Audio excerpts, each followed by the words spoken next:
Om Swastiastu.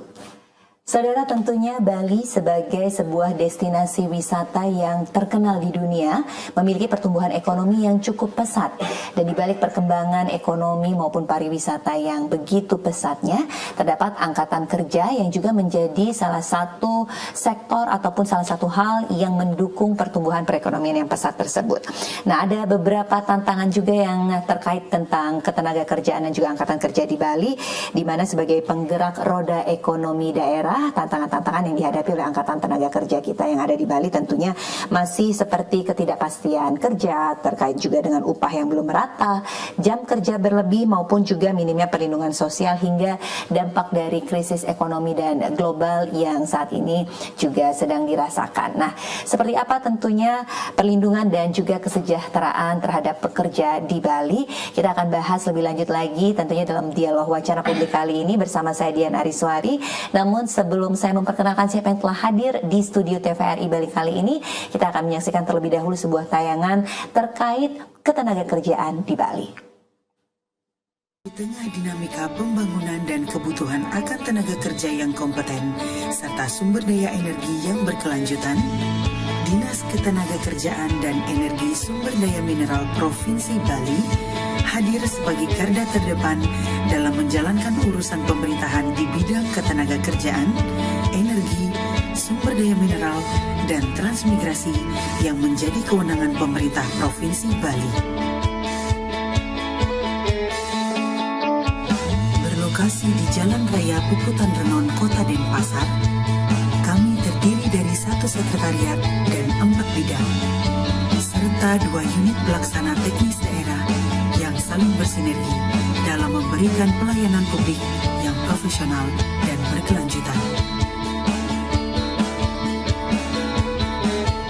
Di balik kelancaran operasional, Sekretariat berperan penting dalam pengelolaan administrasi, perencanaan program, hingga pengelolaan rumah tangga kantor demi menjamin layanan yang tertib dan efisien.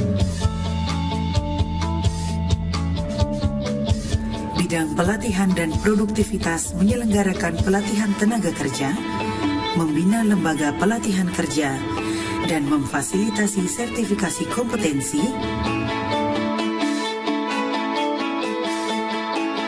serta peningkatan produktivitas, termasuk melalui kolaborasi bersama lembaga pelatihan kerja resmi yang telah terverifikasi.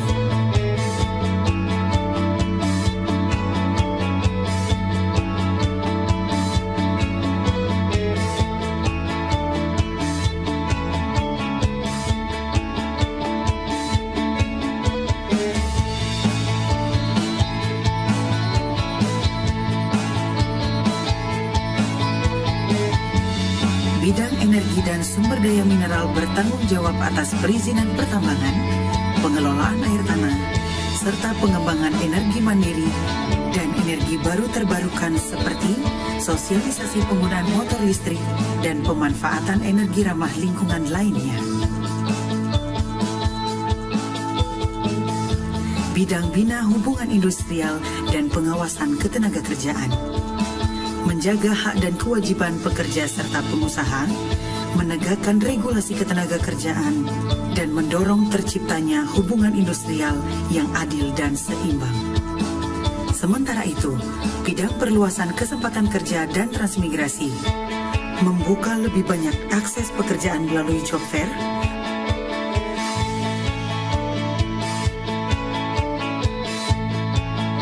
penempatan tenaga kerja,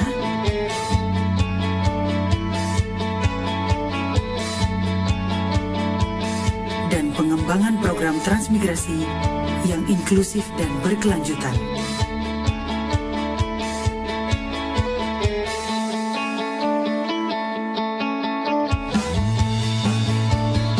Melalui UPTD Balai Latihan Kerja Industri dan Pariwisata, kami memberikan pelatihan berbasis kompetensi di berbagai sektor strategis. Mulai dari industri, administrasi, hingga pariwisata, dengan mobile training unit yang menjangkau masyarakat hingga ke pelosok desa. Sementara, UPTD Bali Hiperkas dan Keselamatan Kerja berkomitmen menciptakan lingkungan kerja yang sehat dan aman. Melalui pengawasan, pemeriksaan kesehatan kerja, serta edukasi keselamatan. Om Swastiastu. Saya IB Setiawan, Kepala Dinas Ketenagakerjaan dan ESDM Provinsi Bali, beserta seluruh jajaran ASN, baik PNS maupun P3K, selalu berkomitmen untuk terus meningkatkan kualitas pelayanan yang diberikan kepada masyarakat. Mulai dari inovasi, digitalisasi, dan penguatan SDM yang ada. Kami hadir untuk memberikan pelayanan yang cepat, transparan, dan berintegritas. Contohnya, di kami sudah ada unit layanan disabilitas, unit layanan terpadu untuk pengaduan masyarakat, serta percontohan penggunaan energi bersih, baik PLTS atap maupun kendaraan listrik. Mari bersama mewujudkan ekosistem ketenagakerjaan yang kompeten, berdaya saing, serta mewujudkan kemandirian energi yang berkelanjutan di Provinsi Bali. Om Santi Santi Santi Om. Dengan komitmen untuk terus berinovasi dan memperluas jangkauan layanan, Dinas Ketenagakerjaan dan Energi Sumber Daya Mineral Provinsi Bali hadir untuk membangun masa depan ketenagakerjaan dan energi yang tangguh, inklusif, dan berkelanjutan.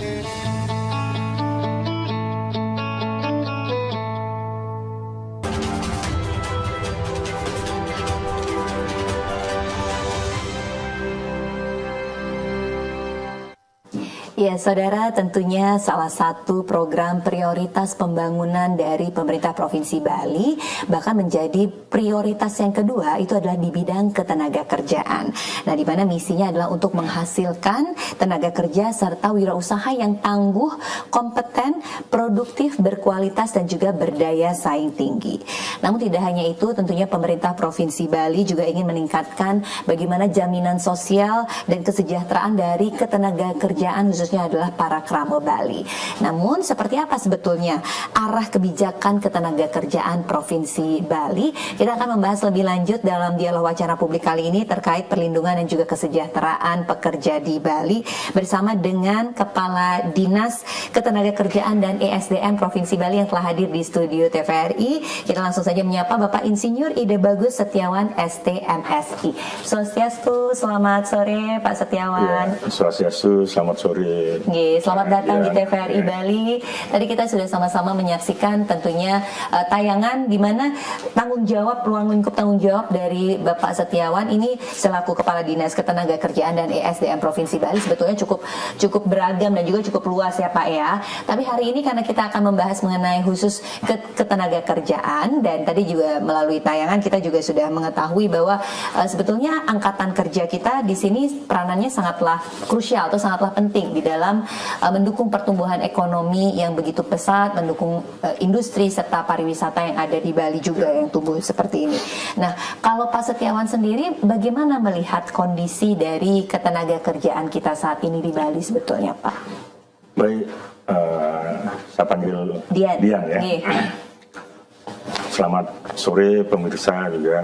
Kalau kaitannya dengan kondisi ketenagakerjaan di Bali, ini sesuai dengan karakteristik atau definisi dari KBLI yang diterbitkan oleh BPS terbaru itu di bulan Februari 2026. Jadi angkatan kerja di Bali itu terdapat 3,56 juta. Kemudian yang bekerja, jadi dari angkatan kerja yang menjadi penduduk itu saya ulangi, dan penduduk usia kerja atau angkatan kerja itu 3,56 juta. Kemudian yang tepat atau masuk dalam klasifikasi bekerja itu sebanyak 2,66 juta. Tetapi yang terserap disebut dia bekerja, baik dia formal maupun informal, sebanyak 2,6 2 juta. Artinya tingkat pengangguran terbuka di Bali secara angka yang diterbitkan oleh BPS sebesar 1,59. Memang dari angka terendah di nasional. Tetapi sampai dengan hari ini berarti ada sekian ribu ya. 2,66 kalau dikurangi 2,62 kan kurang lebih ada 40-an ribu. Yang belum bekerja. Ya, ini jadi tantangan sebenarnya dari sisi profil ketenagakerjaan di Bali. Nah, meskipun angka tersebut sebetulnya cukup rendah ya Pak ya? Betul, cukup rendah, tetapi kalau melihat kondisi real bahwa sekarang setelah pasca COVID terjadi rebound atau sudah melihat aktivitas pembangunan, aktivitas di industri pariwisata, kalau masih ada yang belum terserap di peluang-peluang kerja yang ada kan jadi satu tantangan tersendiri kan itu ya. Seharusnya ya semuanya terserap. Inilah yang menjadi tantangan kami bersama, tidak hanya yang mengampu sektor ketenagakerjaan, baik di provinsi maupun di 9 kabupaten kota, tetapi kita perlu rinci lebih dalam. Apakah karena kompetensinya tidak sesuai dengan peluang kerja yang tersedia, atau memang peluang kerja yang ada ini sangat-sangat terbatas. Nah, ini yang perlu sama-sama kita lakukan, tidak hanya yang mengampu ketenagakerjaan, banyak hal yang terlibat ternyata. Tidak hanya dari perangkat daerah, termasuk dari dunia usaha dan dunia industri. Baik, ya sebetulnya angka pengangguran itu cukup rendah seperti tadi Bapak sampaikan secara nasional ya. Namun memang tetap harus menjadi catatan untuk kita bagaimana kita mengevaluasi apa penyebab dari belum terserapnya beberapa puluh ribu angkatan kerja yang kita miliki di Provinsi Bali ini. Nanti kita akan membahas kembali dengan Bapak Setiawan lebih lanjut lagi dalam dialog wawancara publik. Jangan kemana-mana saudara, kami akan kembali setelah jeda pariwara berikut ini. TVRI Bali, media pemersatu bangsa.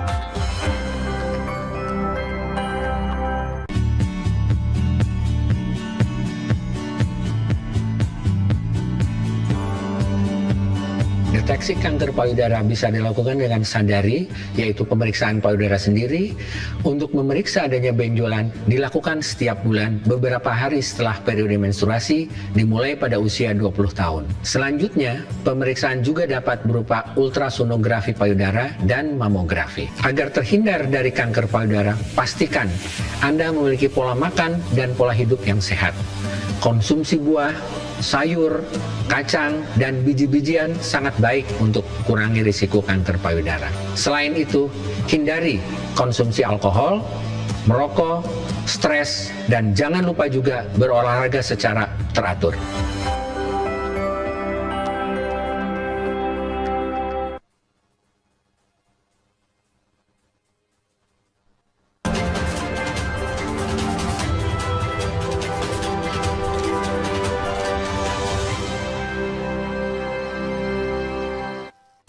Bagaimanakah perlindungan dan juga kesejahteraan dari ketenagakerjaan di Bali masih menjadi topik pembahasan kita dalam dialog wacana publik kali ini, di mana telah menghadirkan narasumber yaitu Kepala Dinas Ketenagakerjaan dan ESDM Provinsi Bali, Bapak Ide Bagus Setiawan. Kita akan berlanjut kembali. Tadi Pak Setiawan sempat mengungkapkan bahwa sebetulnya kalau secara nasional angka pengangguran kita ini cukup rendah, yaitu 1% ya Pak ya.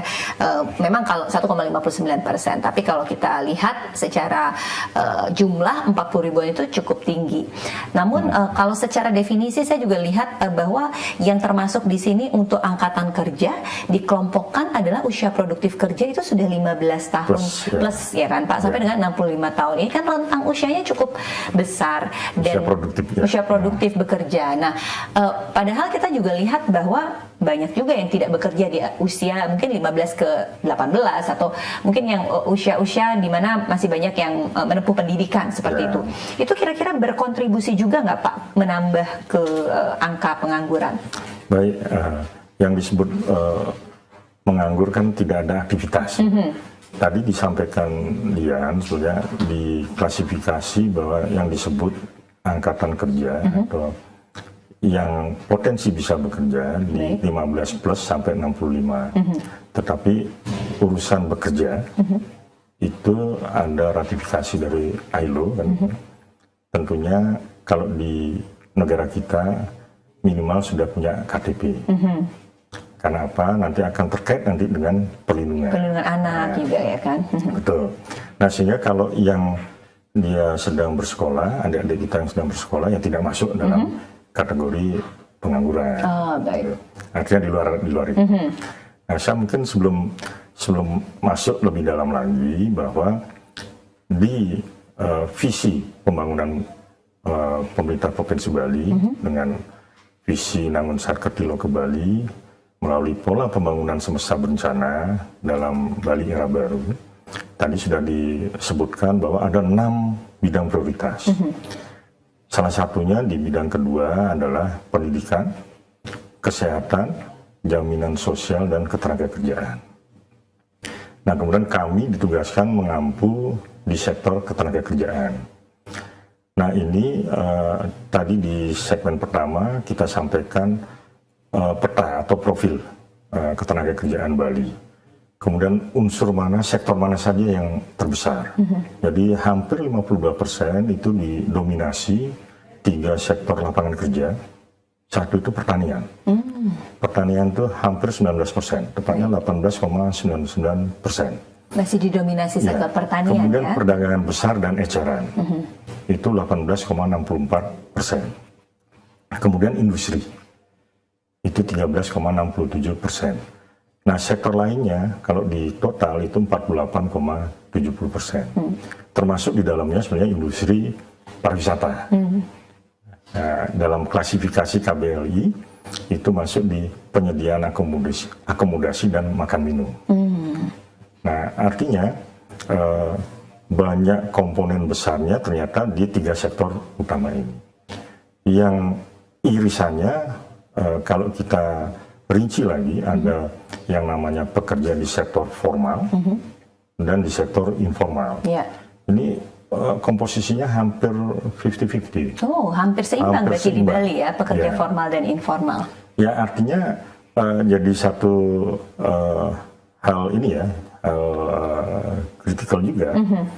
Kalau dia formal, tentunya kaitan dengan perlindungan, karena tema kita adalah perlindungan, kemudian kesejahteraan, akan lebih mudah sebenarnya dikelola atau diatur. Dan jaminan sosialnya nanti, walaupun nanti faktanya akan terlihat nanti dari data kan gitu. Justru yang di informal ini agak berat. Nah, ini yang memang perlu peran tidak hanya di perangkat daerah sektor dalam hal ini ketenagakerjaan, tapi ternyata banyak sektor. Karena informal disumbang oleh berbagai sektor usaha kan. Ada pertanian tadi saya sebutkan di awal, kemudian ada di pedagang besar, pedagang kecil, UMKM dan sebagainya. Dan ini yang memang kaitannya dengan perlindungan, kaitannya dengan kesejahteraan, jadi sangat kritikal. Bagaimana nanti strateginya? Nah, kemudian bagaimana upaya dan juga program dari ketenagakerjaan terkait perlindungan para tenaga kerja ini, khususnya dari pemerintah Provinsi Bali di tahun 2026, baik itu bagi pekerja formal yang mungkin terkesan atau terdengar mungkin secara jaminan sosial atau perlindungannya mungkin akan lebih terjamin atau lebih baik ya, tapi mungkin pada faktanya ada beberapa catatan-catatan dan tantangan. Nah, apalagi terlebih bagi para pekerja di sektor informal yang jumlahnya ini kan seperti tadi Bapak sampaikan secara data antara pekerja di sektor formal dan juga informal ini cukup berimbang ya. Betul. Artinya tantangannya akan juga lebih besar untuk Pak Setiawan sendiri dengan tim teman-teman dari Dinas Ketenagakerjaan di Provinsi Bali, Pak. Betul. Jadi tadi saya sampaikan kan mendekati 50-50. Tepatnya di 50,65% itu di formal, kemudian 49,35% di informal. Nah, kalau di formal, sebenarnya dari sisi definisi dulu atau tusi, tugas dan fungsi, bahwa pemberi kerja dengan tenaga kerja itu memang menjadi domain kami di ketenagakerjaan, tata kelolanya dan regulasinya jelas. Nah, ini akan lebih mudah secara teori, walaupun pada prakteknya ternyata banyak instrumen yang sudah digunakan, kemudian badan atau instansi atau lembaga yang ditugaskan oleh pemerintah kan sudah jelas. Untuk di ketenagakerjaan adalah BPJS Ketenagakerjaan, yang dimana mewajibkan untuk tenaga kerja ini terlindungi. Nah ini tugas kami bersama teman-teman di kabupaten kota untuk melihat, memantau, membina dan mengawasi diterapkan apa tidak. Nah tantangan beratnya memang di informal. Kenapa begitu?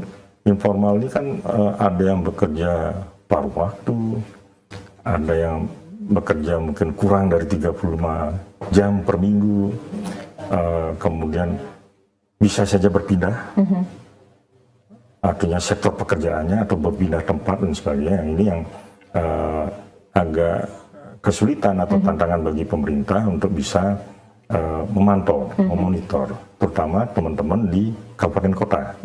Karena kita tahu penduduk atau warga ini kan ada tersebar di 9 wilayah administrasi kabupaten kota. Nah kami di provinsi tentunya mendorong dari sisi pembinaan, mendorong dari sisi edukasi, kemudian mengajak serta teman-teman di 9 kabupaten kota untuk bisa merinci, mendata sebarannya di mana, kemudian perlindungannya terjadi apa tidak, sudah diterapkan apa tidak. Nah ini yang jadi tantangan ke depan. Strateginya akan seperti apa ya nanti kita akan ulas lebih lanjut lagi. Nah di dalam penguatan tenaga kerja lokal, kemudian peningkatan daya saing dan kesejahteraan pekerja, serta bagaimana pembangunan sumber daya manusia Bali yang unggul dan juga berdaya saing tinggi, ini kan tentunya ada landasan-landasan secara hukum juga sebagai perlindungan untuk jaminan sosial serta kesejahteraan dari para pekerja kita, ketenaga kerjaan kita, Pak. Kira-kira apakah sudah ada peraturan perundangan yang juga disiapkan oleh pemerintah sebagai landasan acuan di dalam penerapan peningkatan kesejahteraan dan juga meningkatkan jaminan sosial bagi para ketenaga kerjaan kita yang ada di Bali, Pak? Baik, untuk regulasi kaitannya dengan jaminan perlindungan dari regulasi pusat maupun daerah sudah ada. Kalau di daerah kita punya Perda 10 2019 tentang penyelenggaraan ketenaga kerjaan, kemudian ada Pergub 17 Pergub 19 tahun 2017 tentang perlindungan jaminan ketenaga kerjaan dan kesehatan.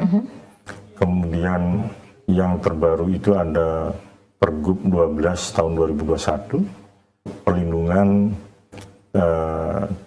pekerja migran seperti itu. Sistem perlindungan pekerja migran Krama Bali. Ya, karena banyak juga ya jumlah tenaga kerja kita yang bekerja di luar Bali. Itu akibat salah satunya pada saat COVID, ternyata lebih dari 20.000 pekerja migran kita kembali ke Bali akibat COVID dan tidak terdata dengan baik. Yang ternyata setelah kita terbitkan regulasi, rujukannya itu tidak hanya di Kementerian Tenaga Kerja, tetapi ada adik-adik kita bekerja di luar negeri itu melalui jalur Kementerian Perhubungan, Perhubungan Laut. Yang kondisinya adalah sistemnya berbeda ini. Nah, tugas daerah kan tentunya harus bisa menjadikan satu data. Nah ini menjadi tantangan lagi. Nah, kemudian belum lagi yang bekerja mandiri. Nah ini juga jadi tantangan juga. Kalau dia sudah masuk sistem melalui tata kelola yang sudah disiapkan oleh pemerintah, baik pusat maupun daerah, tentunya akan lebih mudah. Tetapi ini sedang berproses untuk kita bisa mengintegrasikan data. Nah kemudian kaitannya dengan regulasi yang terbaru juga ada kebijakan pimpinan dalam ini Pak Gubernur untuk bisa memberikan perlindungan kepada rohaniawan. Jadi ada diterbitkan Pergub 3 tahun 2025 perlindungan jaminan sosial bagi rohaniawan. Dan ini mungkin tidak satu-satunya, tetapi salah satu provinsi yang bisa menerapkan melalui payung hukum yang ada. Karena kita tahu layanan dasar agama itu kan pusat, tetapi karena beliau-beliau ini berpengaruh memberikan dampak positif secara kearifan lokal ya tentunya pada saat memberikan pelayanan kepada umat ya harus dilindungi kan. Nah ini yang menjadi kebijakan strategis dari pemerintah provinsi untuk bisa memberikan jaminan. Baik.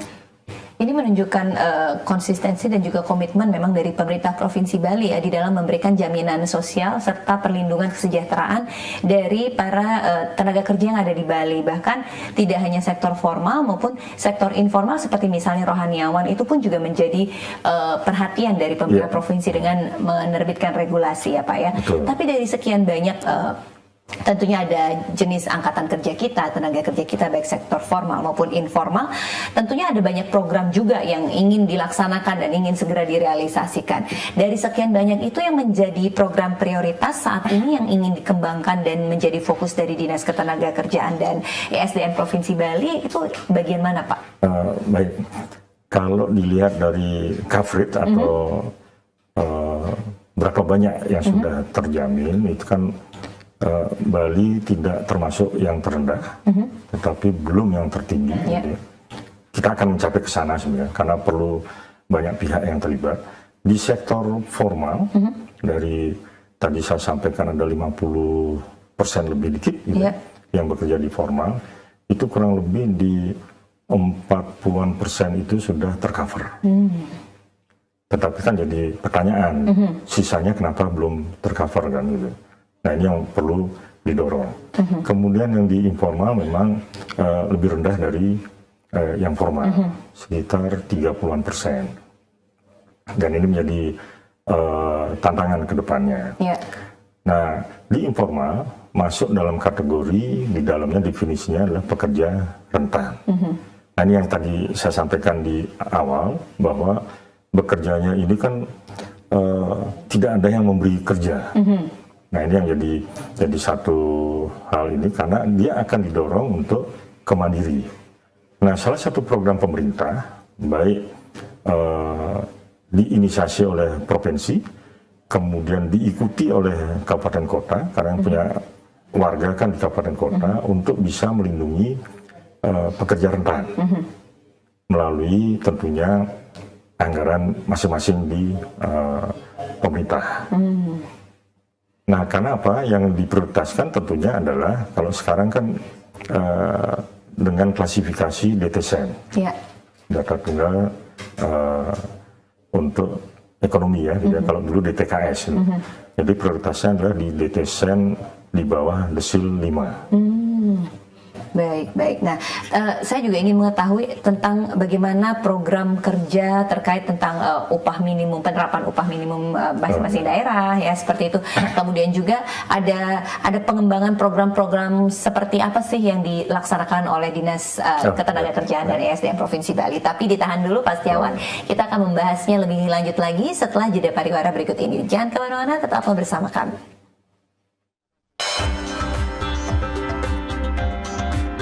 TVRI Bali, media pemersatu bangsa. Aduh, lagi pusing banget nih kerjaan. Klien ngilang semua, belum achieve juga bulan ini. Santai aja lah. Iya, nggak apa-apa. Tahun depan aja dicoba lagi. Pikiran aja gitu.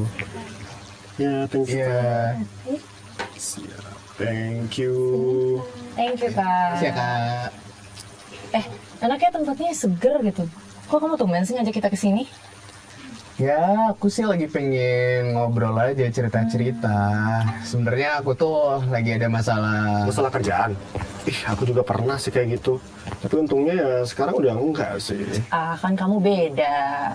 Bukan, jadi kantor sih, kerjaan sih aman. Cuman lagi ada masalah aja di rumah. Oh ya? Masalah apa? Enggak, jadi ayah itu nyuruh aku resign dari kerjaan. Disuruh nerusin usahanya.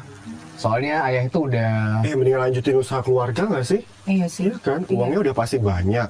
Terus usahanya udah gede juga kan? Iya, apalagi orang tuanya kaya kan? Iya Mending betul. coba dulu sih. Coba dulu sih kata aku, apalagi kalau sekarang udah ada modal nih, nggak semua orang punya privilege itu. Iya, dia kaya banget loh. Iya. Kontrakannya banyak tuh di Canggu. Betul, apalagi yang di Buleleng kontrakannya. Aduh, Kintamani tuh punya kebun jeruk loh dia. Itu lari semua loh. Iya, jeruk. Tinggal lanjutin aja Sama padahal. kopi lagi jeruknya. Iya betul, pas banget ya. Iya kan? Lagi ketemu kopi Iya juga. tuh, keren.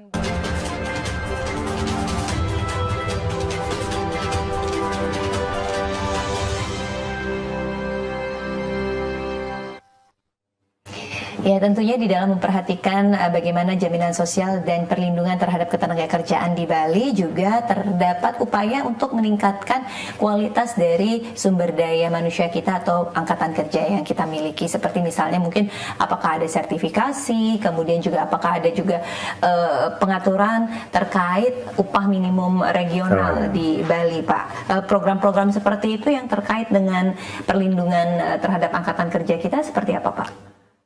Baik, Dian, perlu kami informasikan juga bahwa di ekosistem ketenagakerjaan kami di Dinas Ketenagakerjaan dan SDM Provinsi Bali itu terbagi sebenarnya, saya sampaikan dulu terbagi ada 7 di tataran eselon 3 untuk pejabat administrator, di mana 1 sekretariat, kemudian ada 2 OPTD, kemudian ada 1 bidang ESDM, energi sumber daya mineral.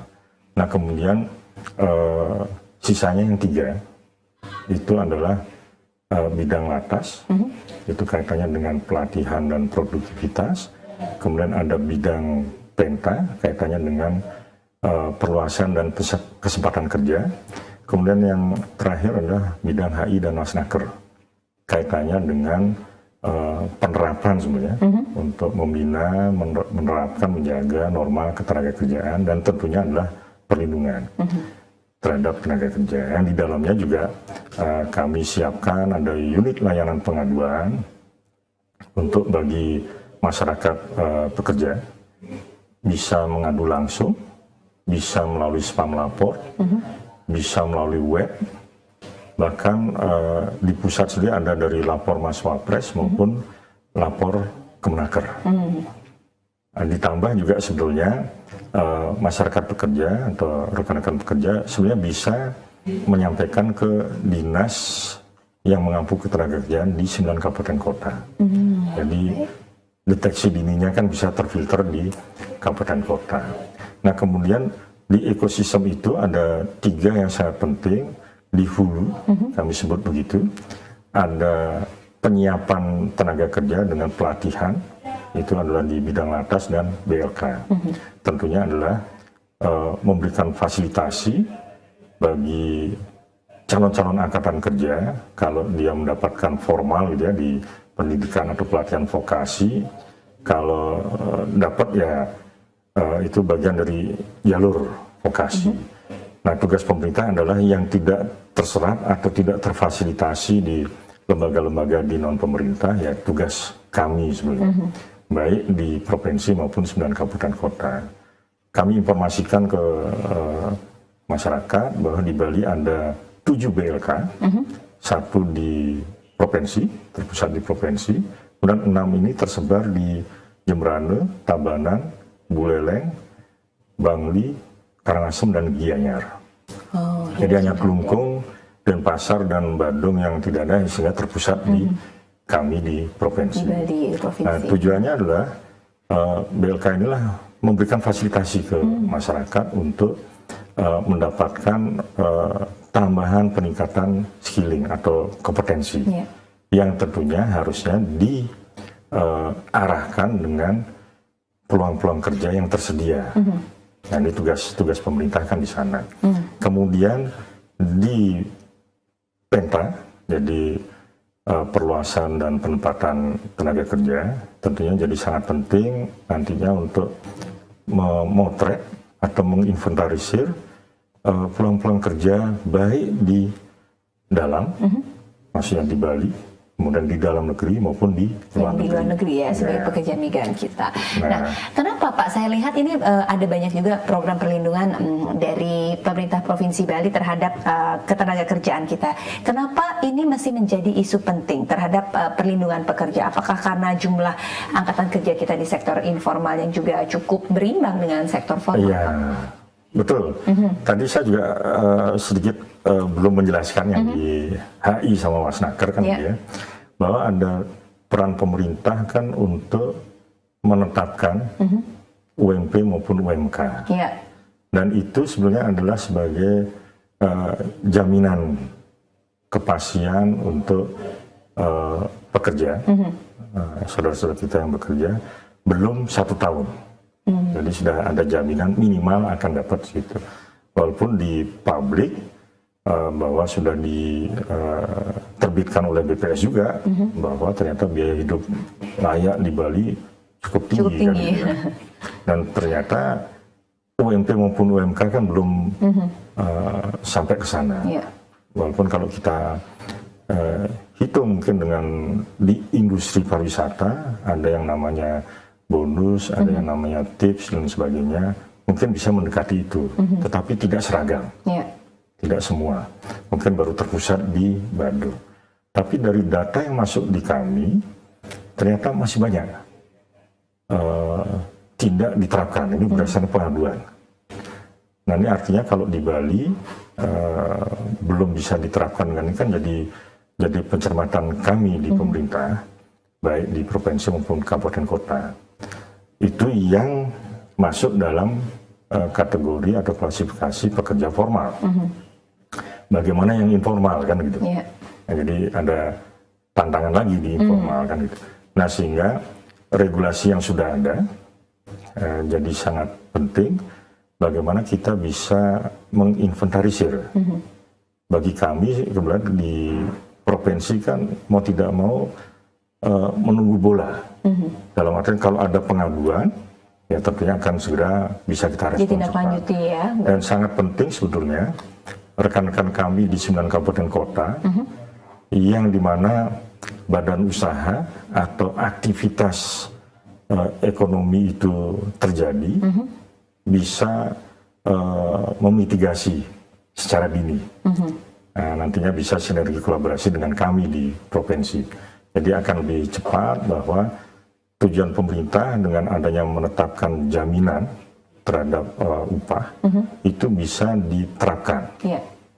Kemudian tantangan berikutnya bagaimana upah ini bisa kedepannya akan mendekati ke biaya hidup layak, yang walaupun BPS menerbitkan itu mungkin merilis itu kan konsentrasinya ada di selatan, di Bali Selatan ini. Tetapi di 9 kabupaten kota akan seperti apa? Ini jadi satu tantangan ke depannya kan gitu.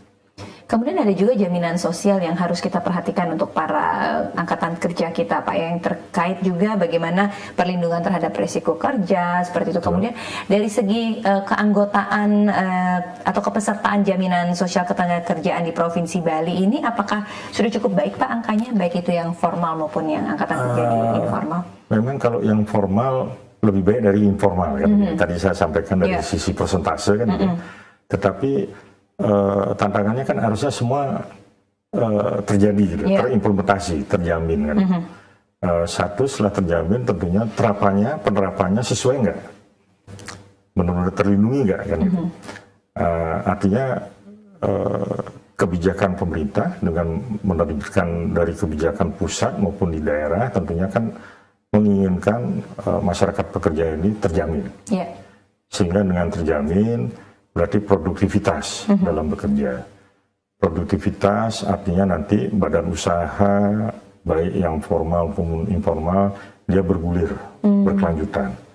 Dan ini tentunya akan multiplier efek ke pembangunan Bali secara keseluruhan. Secara keseluruhan ya. Kemudian juga ada selain jaminan sosial, tentunya ada tantangan-tantangan lain, persoalan ketenagakerjaan yang dihadapi. Di sini pasti butuh seperti semacam pengawas ketenagakerjaan seperti itu. Apakah ada disiapkan? Kemudian seperti apa saja tentunya kepatuhan dari perusahaan-perusahaan ataupun kepatuhan dari para wirausaha di dalam menerapkan dan juga menjamin jaminan sosial dan juga kesejahteraan dari para tenaga kerja, Pak. Nanti akan dijawab lagi oleh Pak Setiawan. Tentunya setelah jeda pariwara berikut ini, jangan kemana-mana, saudara, tetaplah bersama kami.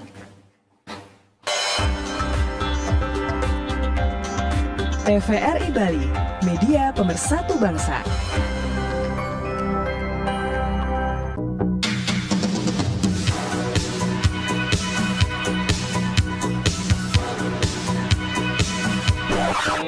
Rame banget, Dul. Iya. Tuh, ada yang olahraga. Iya. Nah, itu jogging lu. Wih, ada yang latihan deh. Ngelukis, ada yang ngelukis, Bang. Mana? Coba coba dulu kita nggak bersatu, nggak bisa nih kayak gini. Iya juga ya. Persatuan adalah pilar utama yang menjaga Indonesia tetap kokoh. Perbedaan bukan halangan, perbedaan yang membuat kita menjadi satu. Karena kita Indonesia.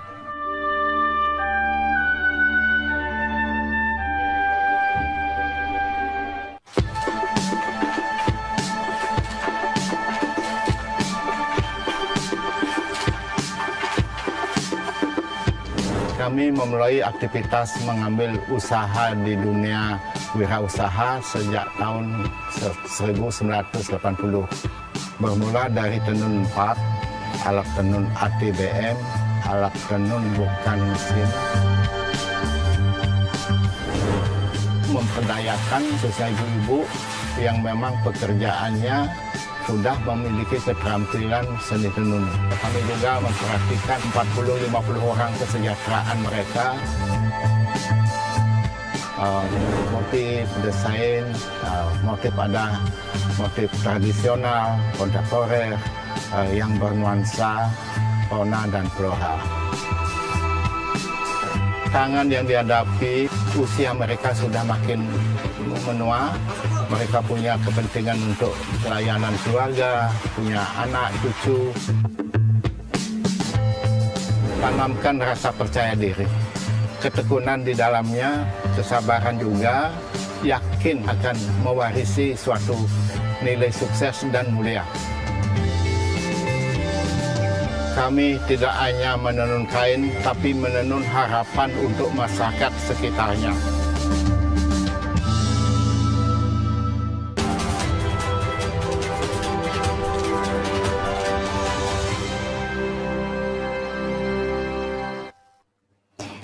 Sebagai salah satu prioritas pembangunan dari pemerintah Provinsi Bali terkait ketenagakerjaan, tentunya sudah menyiapkan landasan hukum, kemudian juga program-program strategis di dalam meningkatkan perlindungan terhadap ketenagakerjaan sekaligus menjamin jaminan sosialnya. Namun satu hal yang juga menjadi catatan di sini adalah bagaimana kepatuhan dari para pemberi kerja, baik itu pengusaha maupun wirausaha, terhadap aturan-aturan ataupun regulasi yang sudah diterapkan oleh pemerintah. Ini di sini pasti harus ada fungsi pengawasan ya Pak ya. Bagaimana terkait dengan pengawasan ketenagakerjaan ini dari Dinas Ketenagakerjaan dan ESDM Provinsi Bali Pak? Baik, ya, jadi untuk pengawas ketenagakerjaan kan memang berpusat saat ini di provinsi, yang sebelumnya tersebar di 9 kabupaten kota. Ini karena ada kebijakan regulasi pusat, yang mau tidak mau yang kita juga harus ikuti kan gitu. Dan ternyata yang tidak kita mitigasi ini, bahwa tiap tahun itu ternyata ada yang purna tugas. Dan untuk pengawas ketenagakerjaan karena dia fungsional, dia harus ada pelatihan khusus untuk pengawas. Artinya kami sudah mencoba gitu ya, untuk menyampaikan ke pusat dengan kajian yang sudah ada di fasilitasi oleh BKPSDM, sudah menunggu rekomendasi kan itu, bahwa rasio pengawas jadi tidak logis karena ada 40.000 lebih badan usaha. Ini kita berbicara yang formal. Kemudian dengan tenaga kerja yang tadi saya sebutkan ratusan ribu. Ya, belum yang informal ya? Ya, belum yang informal. Artinya ya kita coba mengoptimalkan kondisi yang ada, mengoptimalkan sumber daya manusia di sektor pengawas tadi dengan berbagai metode atau berbagai fasilitas. Ada yang langsung datang, ada yang melalui web, ada yang spam lapor, kemudian bahkan pusat ada lapor Kemenaker sama lapor Mas Wapres. Tetapi jadi sangat penting bahwa pelibatan rekan-rekan kita di 9 kabupaten kota. Kalau hanya pengawas saja, tentunya dengan jumlah sekarang ini 16, ya berat, sangat-sangat berat. Nah, sehingga pelibatan teman-teman di kabupaten kota jadi sangat penting untuk deteksi dini. Mungkin ini kaitannya terkait yang tadi Bapak sampaikan ya, karena ada berbagai macam tantangan, kemudian juga angkatan kerja kita yang begitu banyak dibandingkan dengan jumlah pengawas. Berarti kan perlu sebuah strategi ekosistem ketenaga kerjaan yang tadi Bapak sampaikan itu ya. Betul. Bagaimana ekosistem ketenaga kerjaan ini tentunya bisa berperan dan juga bisa berjalan secara efektif? Kan tentunya perlu inisiasi dari pemerintah yang akan menjadi penginisiator dan juga tentunya mengatur untuk ekosistem ketenaga kerjaan ini efektif. Sama juga dengan kebijakan pusat maupun kelembagaan di pusat, kan dibedakan sebenarnya. Yang bekerja di luar negeri itu kementeriannya P2MI sekarang. Dulu badan dulu kan. Yang bekerja di dalam negeri tentunya dengan Kemenaker. Nah kemudian kami di provinsi dengan 9 kabupaten kota juga mencoba berkoordinasi apalagi dengan media-media yang ada. Kita ada grup khusus untuk bisa merespon cepat kaitannya apabila ada permasalahan atau ada laporan atau ada dugaan kaitannya dengan norma ketenagakerjaan. Karena kalau kita berjalan sendiri kan nggak mungkin. Nah, kemudian tugas pengawas kan tidak hanya pada saat ada laporan saja sebenarnya, tetapi bagaimana menjaga norma ketenagakerjaan itu berjalan sesuai dengan ketentuan. Nah, jadi sangat penting di sisi pembinaan sebenarnya, bahwa kita tahu yang memberikan rekomendasi dan izin terbit bagi badan usaha, walaupun sekarang melalui aplikasi OSS, kan tetap rekan-rekan kita di kabupaten kota.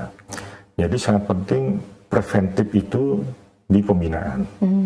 Nah ini kita salah satu strateginya adalah berkolaborasi antara provinsi dengan kabupaten kota, di mana tentunya kita lihat, kita klasifikasikan gitu, sebaran pekerja, sebaran badan usaha, yang tentunya tugas kami di provinsi sebagai berfungsi sebagai kepanjangan pemerintah pusat di daerah, ya tentunya untuk mendorong rekan-rekan kita di kabupaten kota untuk tidak henti-hentinya melakukan pembinaan, melakukan sosialisasi kaitannya dengan regulasi, kaitannya dengan penerapan norma ketenagakerjaan.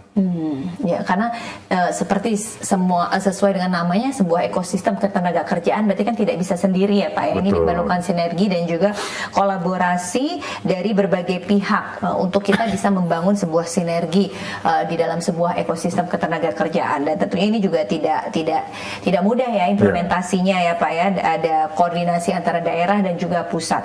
Nah, kemudian harapan Bapak ke depannya terkait masa depan ketenagakerjaan kita di Bali, baik itu sektor formal maupun informal, dalam upaya kita meningkatkan jaminan sosial dan juga kesejahteraan dari para tenaga kerja kita, Pak.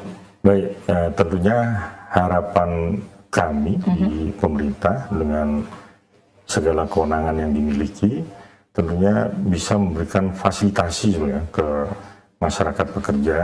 Yang pertama tentunya dari sisi kompetensi, supaya punya satu kompetensi yang bisa mengisi peluang kerja, sehingga bisa mendapatkan take home pay atau mendapatkan gaji, upah atau pendapatan penghasilan yang sesuai dengan kompetensinya. Itu kenapa peningkatan kompetensi tenaga kerja sangat penting ya. Dan itu tidak hanya untuk mengisi peluang kerja di dalam, termasuk di luar. Karena potensi tenaga kerja kita ini punya branding, diakui sangat ulet, tidak mudah mengeluh, dan punya attitude di internasional. Nah ini jadi sangat penting bahwa kita punya satu image yang positif. Nah, tinggal sekarang menguatkan, meningkatkan. Dengan peningkatan kompetensi, skill dan sebagainya, tentunya peluang-peluang kerja kan tidak di level yang terbawah. Paling tidak mengisi di menengah, bahkan bisa sampai yang di top tier-nya ya. Yang artinya juga tentunya take home pay-nya juga pasti akan di atas rata-rata. Berdampak juga terhadap keluarga, berdampak langsung tidak langsung dengan pembangunan Bali keseluruhan.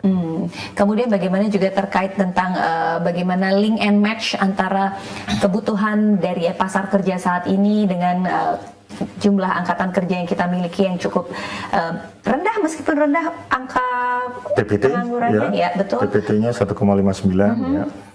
Ya, artinya pemerintah tidak henti-hentinya gitu ya untuk memfasilitasi kaitannya dengan istilahnya apa, bursa kerja, pasar kerja, baik dia secara online maupun offline. Nah, memang ada satu event mungkin dikumpulkan, tetapi yang jelas tiap hari sepanjang hari kerja atau dimungkinkan juga di luar hari kerja, fasilitasi dari gedung pemerintah untuk mempertemukan pemberi kerja dengan calon-calon pekerja. Itu sudah kami lakukan dan kita getok keluarkan atau kita dorong juga teman-teman di kabupaten kota. Jadi tidak terpusat di provinsi saja, tapi tersebar di 9 kabupaten kota. Baik, jadi memang perlindungan dan juga kesejahteraan dari pekerja Bali ini menjadi prioritas dari pemerintah Provinsi Bali dan juga memang sudah diterapkan dan dibuktikan komitmen ini di berbagai macam program yang sudah diterapkan oleh pemerintah Provinsi Bali melalui Dinas Ketenagakerjaan dan juga ESDM Provinsi Bali, dengan harapan bahwa tenaga kerja kita bisa meningkat, tentunya berdaya saing tinggi, berkompetensi, kemudian juga bisa kita tingkatkan juga bagaimana jaminan sosial mereka dan juga kesejahteraan dari para pekerja Bali. Tidak hanya yang di sektor formal tetapi juga sektor informal. Oleh karena itu mari kita bersama-sama menjadi berperan juga di dalam sebuah ekosistem ketenagakerjaan ya. Harapannya masyarakat juga bisa berperan seperti itu ya Pak ya. Kemudian mungkin singkat saja terakhir sebagai closing statement, harapan Bapak untuk masyarakat di dalam bisa berperan di dalam sebuah ekosistem ketenagakerjaan ini, kira-kira masyarakat bisa apa Pak? Baik, ada peluang besar, baik di dalam maupun di luar. Berarti tentunya harus ditingkatkan soft skill, skillingnya untuk bisa kompeten dan bisa masuk di peluang kerja dimaksud. Nah, ya. Jadi kita sama-sama meningkatkan soft skill karena itu yang menjadi penentu utama saat ini ya, tidak hanya hard skill saja ya, sehingga kita juga bisa meningkatkan kompetensi dan juga berdaya saing tinggi yang tentunya pada akhirnya harapannya akan bisa meningkatkan kesejahteraan dan juga take home pay seperti tadi yang disampaikan oleh Bapak Ide Bagus Setiawan. Baik, dan saudara, itulah dia akhir dari wacana publik kita kali ini bersama dengan Kepala Dinas Ketenagakerjaan dan ESDM Provinsi Bali, Bapak Ide Bagus Setiawan yang telah hadir. Terima kasih, sukses Bapak. Dan melalui tayangan hari ini kita semua berharap bahwa para pekerja di Bali bisa lebih terlindungi dan juga bisa lebih meningkat kesejahteraannya. Terima kasih sudah bersama kami. Saya Dian Ariswari pamit undur diri mewakili seluruh kerabat kerja yang bertugas. Sampai jumpa pada kesempatan berikutnya. Kami tutup dengan Prama Santi. Om Santi Santi Santi Om.